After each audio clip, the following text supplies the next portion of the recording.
Assalamualaikum warahmatullahi wabarakatuh. Perkenalkan, nama saya Adisa Dwi Ramadanti dari jurusan Agroteknologi Angkatan 23 dengan NPM 23025001007. Video kesalahan berbahasa Indonesia di lingkungan masyarakat ini dibuat untuk memenuhi tugas ujian tengah semester dari mata kuliah umum Bahasa Indonesia. Mari kita ketahui dulu apa definisi berbahasa yang baik dan benar. Berbahasa yang baik adalah berbahasa sesuai dengan situasi pemakaian, sedangkan berbahasa yang benar adalah berbahasa sesuai dengan kaidah kebahasaan, yaitu pembentukan kata, pemilihan kata, dan penggunaan struktur kalimat.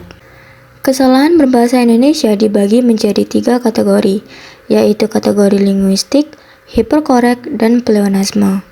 Definisi linguistik adalah ilmu tentang bahasa, ilmu yang mengkaji, menelaah atau mempelajari bahasa secara umum yang mencakup bahasa daerah, bahasa Indonesia, atau bahasa asing. Kesalahan linguistik dibagi menjadi beberapa bidang. Salah satunya adalah morfologi, yaitu kesalahan tata kata atau penggunaan afiks yang tidak tepat. Mari kita lihat dulu beberapa banner yang tertera. Dari ketiga banner tersebut dapat dilihat persamaan dalam kesalahan tata katanya, yaitu imbuhan kata di. Penggunaan kata di ada 2 macam, yaitu di sebagai imbuhan awalan diikuti kata kerja dasar dan berfungsi sebagai predikat dalam kalimat pasif, harus digabungkan dengan kata yang diawalinya. Di sebagai kata depan yang menunjukkan tempat, harus ditulis terpisah dari kata yang menunjukkan tempat. Pada gambar banner pertama, penulisannya harus digabung menjadi dijual karena di situ sebagai imbuhan dan kata jual merupakan kata kerja. Bila mana digabungkan dengan imbuhan di, maka kata jual itu menjadi kata kerja pasif. Sehingga perbaikan penulisannya adalah: pada gambar banner kedua terdapat 2 kesalahan penulisan kata.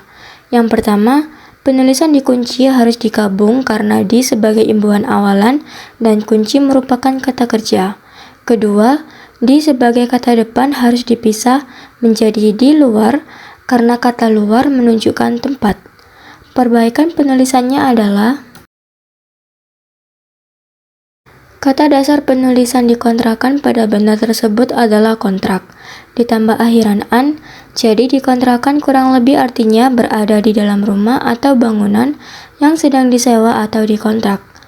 Penulisan yang benar adalah dikontrakkan, di plus kontrak digabung, nah ditambah akhiran kan, jadi kurang lebih artinya sesuatu barang atau bangunan yang sedang dikenai tindakan penyewaan. Perbaikan penulisannya adalah: selanjutnya adalah kategori hiperkorek, yaitu kesalahan berbahasa karena membetulkan bentuk yang sudah benar sehingga menjadi salah atau tidak baku. Contoh yang pertama adalah kata apotik pada papan nama yang tertera. Kata apotik adalah kata tidak baku dari apotek. Berikut bukti dari KBBI. Perlu diingat bahwa yang benar adalah apotek apotekar dan bukan apotik apotikar. Sehingga perbaikan penulisannya adalah: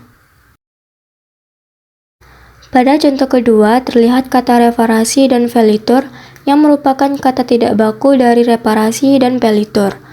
Kesalahannya adalah huruf P diucap F. Berikut bukti dari KBBI. Sehingga perbaikan penulisannya adalah: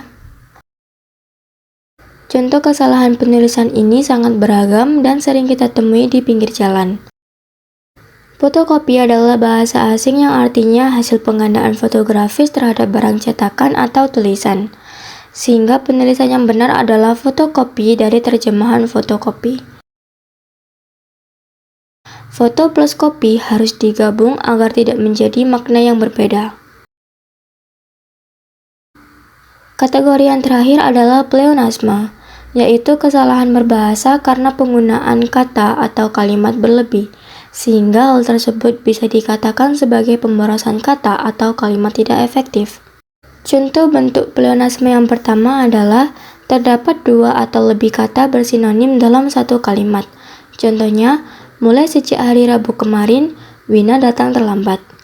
Dalam penulisan kalimat tersebut, terdapat kata mulai dan sejak yang membuat kalimat menjadi tidak efektif karena dua kata tersebut bersinonim. Penulisan yang benar adalah sejak hari Rabu kemarin, Wina datang terlambat.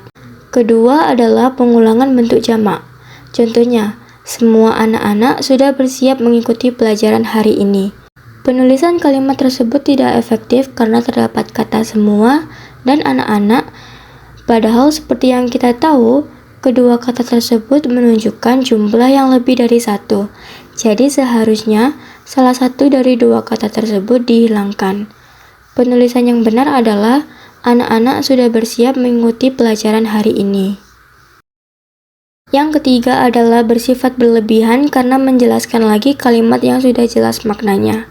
Contoh, Felin masuk ke dalam ruang guru untuk mengumpulkan tugas. Kata masuk memiliki arti yang kurang lebih sama dengan ke dalam. Jadi menghilangkan kata dalam membuat kalimatnya sudah bisa dipahami. Penulisan yang benar adalah Felin masuk ke ruang guru untuk mengumpulkan tugasnya. Demikian tugas individu Bahasa Indonesia dari saya. Sekian dan terima kasih.